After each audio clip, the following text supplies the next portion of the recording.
नववर्ष में अपने घर पर यह सस्ती सी चीजें लेकर आइए। भगवान शिव, माता पार्वती और सभी देवी देवता आपके घर पर विद्यमान रहेंगे। बच्चों के जीवन की एक नई दिशा होगी। परिवार में सुख समृद्धि हमेशा बनी रहेगी। हर हर महादेव। जय श्री शंभू। आपके लिए यह नववर्ष बहुत सारा सुखमय हो, इसी प्रार्थना मैं महादेव से करती हूँ।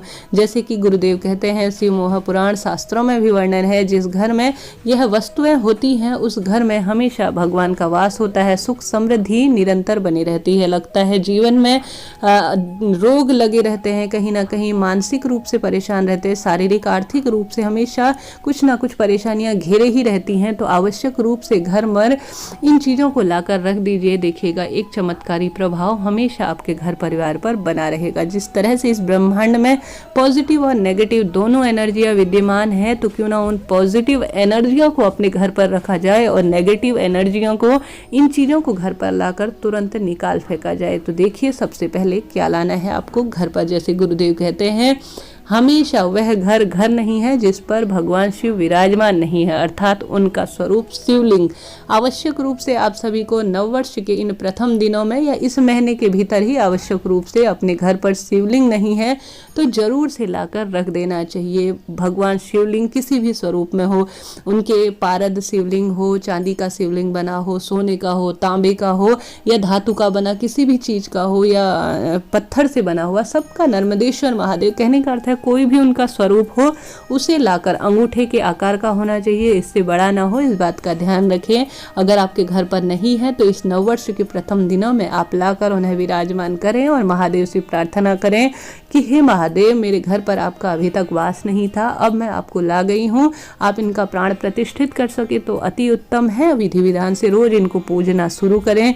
जैसा आप करेंगे वैसा आपके बच्चे सीखेंगे। बच्चों के जीवन को एक नई दिशा मिलेगी और भगवान शिव का पूरे परिवार पर आशीर्वाद हमेशा बना रहेगा। तो कोशिश कीजिए कि सबसे पहले भगवान शिव शंकर की प्रतिमा, फोटो, मूर्ति या शिवलिंग लाने का इन दिनों जरूर से कोशिश कीजिएगा। तो सबसे पहले आप सभी को यह लेकर आना है।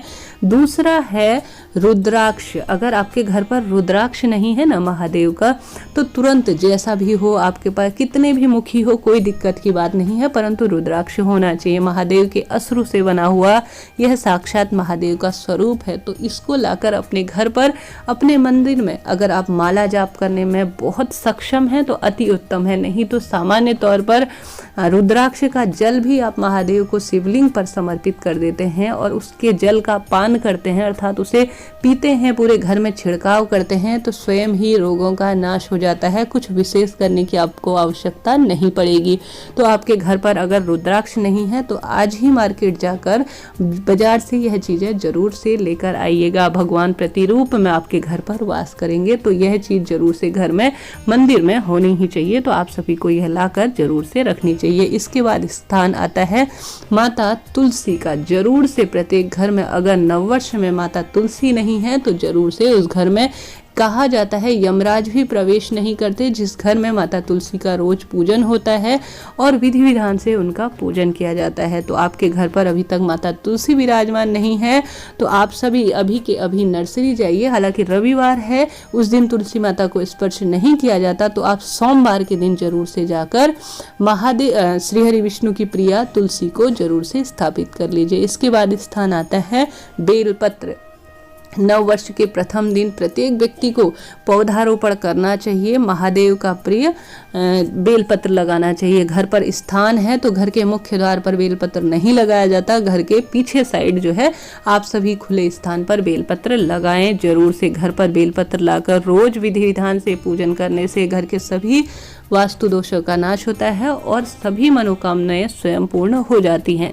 या आप घर पर लगाने में असमर्थ है तो किसी मंदिर प्रांगण में या किसी ऐसे स्थान पर जहां से सभी भक्तजन यह महादेव की प्रिय बेलपत्री को तोड़कर महादेव को समर्पित करते हो, वहां पर पति पत्नी जाकर रोपित कर देते हैं या स्वयं आप भी रोपित कर देते हैं। उसका विधि विधान से पूजन और रोज उसका संरक्षण करते हैं, जल चढ़ाते हैं। जब जब यह बेलपत्री महादेव को समर्पित होगी तब तब आपको पुण्य की प्राप्ति होती चली जाएगी। तो नववर्ष के प्रथम सप्ताह में आप सभी घर पर लाकर बेलपत्री लगा लें या किसी मंदिर प्रांगण में बेलपत्री का वृक्ष लाकर लगाते हैं तो कई तरह की ग्रह दशाएं स्वयं ठीक हो जाती हैं, जीवन के सभी कष्ट कष्ट मिटते चले जाते हैं।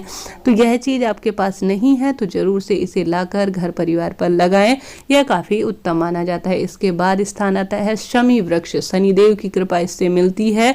भगवान शिव का भी यह प्रिय पौधा है। बेलपत्री वृक्ष के बाद शमी वृक्ष अगर घर पर नहीं है तो उसे लाकर भी जरूर से आप रोपित कीजिए। सुबह शाम पूजा करना काफ़ी शुभ माना जाता है और कई तरह के कष्टों का निवारण होता है। घर में यह शुभ पौधे जरूर से होनी चाहिए और इनका विधि विधान से पूजन आवश्यक रूप से होना ही चाहिए। तो इन वस्तुओं में से कुछ एक दो वस्तुएं भी ले आते हैं तो काफ़ी शुभ माना जाता है। इसके साथ ही आपके मंदिर स्थल पर शंख नहीं है तो श्रीहरि विष्णु को यह अत्यधिक प्रिय है। हालांकि भगवान शिव को यह इसकी जो जल है वह समर्पित नहीं किया जाता, परंतु भगवान शिव का प्रतिरूप भगवान श्रीहरि विष्णु की जब एकादशी आती है या कोई विशेष तिथियां पड़ती है तो आवश्यक रूप से शंख का प्रयोग किया जाता है। तो घर में मंदिर स्थल पर शंख नहीं है तो श्रीहरि विष्णु के प्रिय शंख भी जरूर से लाकर स्थापित आपको करनी चाहिए।